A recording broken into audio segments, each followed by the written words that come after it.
Hi everyone, and welcome to my YouTube channel. In this video, we're going to be listening to a discussion between various people. This is a great way to improve your English skills in several ways. Listening comprehension. By listening to a natural conversation, you can get a feel for how native speakers use English in everyday life. You'll also learn to pick up on the subtle nuances of pronunciation and grammar. Vocabulary. As you listen, you'll hear new words and phrases related to the topic of the video. You can then add these words to your vocabulary list and practice using them in your own conversations. Idioms. English is full of idioms, which are phrases that have a figurative meaning. By listening to a conversation, you can learn to recognize and understand idioms.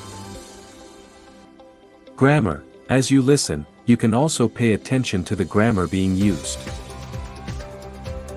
This will help you to improve your understanding of how grammar is used in a natural context. In addition to listening to the conversation, you'll also have the opportunity to practice your speaking skills. After the conversation, the subtitles will be replayed without the audio.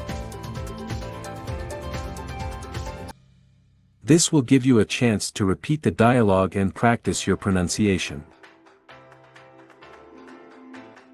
So if you're looking for a fun and effective way to improve your English skills, be sure to check out this video.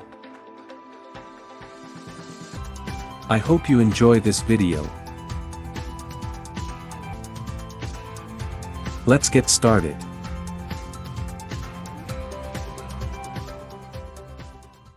How do you usually spend your Christmas holidays? Happy New Year! I usually spend Christmas Eve with my family. We have a tradition of lighting a candle and placing it in the fireplace. It's a symbol of warmth and togetherness. That sounds lovely. Do you also have a Christmas tree? Yes, we do. We decorate it with gold and holly berries. And of course, there's the angel at the top. It's not Christmas without the Christmas tree. Absolutely.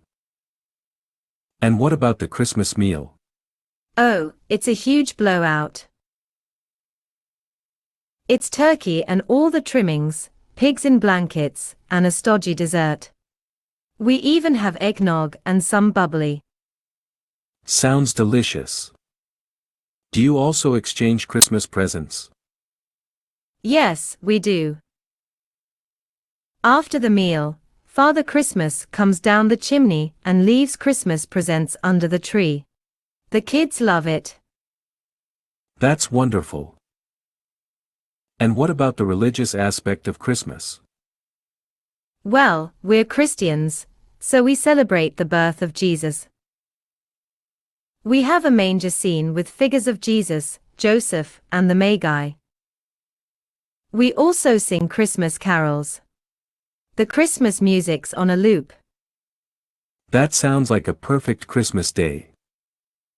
Wishing you a prosperous new year and all the best for the coming year. Thank you. Season's greetings to you too. Do you send out Christmas cards to your friends and family? Yes, I do. I usually start preparing them during Advent. I think it's a nice way to show people that you're thinking of them. That's a nice tradition. Do you also bake a Christmas cake? Yes, we do. We usually bake it a few weeks before Christmas and then enjoy it on Christmas Day. It's a rich, fruity cake that's a real treat.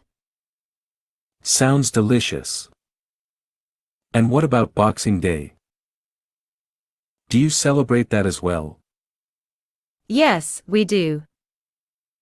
It's a day for relaxing and enjoying leftovers from the Christmas meal. It's also a day for giving. Traditionally, it was when employers would give their staff a Christmas box, hence the name Boxing Day. That's interesting. I didn't know that. Well, it sounds like you have a wonderful Christmas planned. Enjoy the festivities. Thank you. I hope you have a wonderful Christmas too. Speaking of Christmas presents, do you have any special traditions around gift giving? Yes, we do. We usually place our Christmas presents under the Christmas tree and open them on Christmas Day. It's always a joy to see the surprise and happiness on everyone's faces.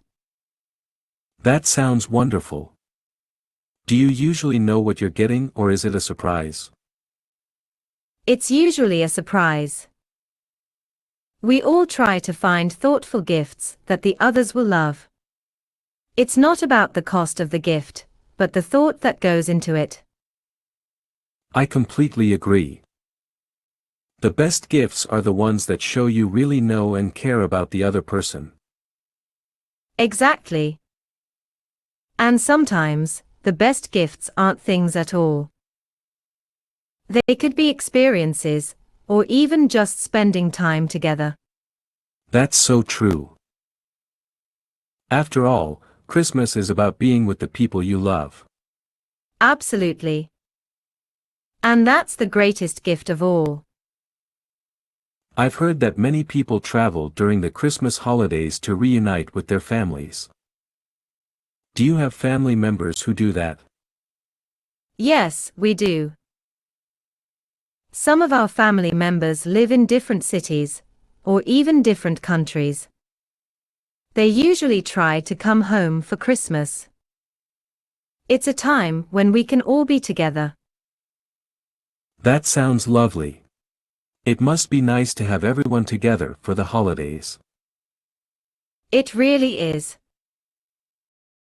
There's something special about having the whole family under one roof, sharing meals, exchanging gifts, and creating memories.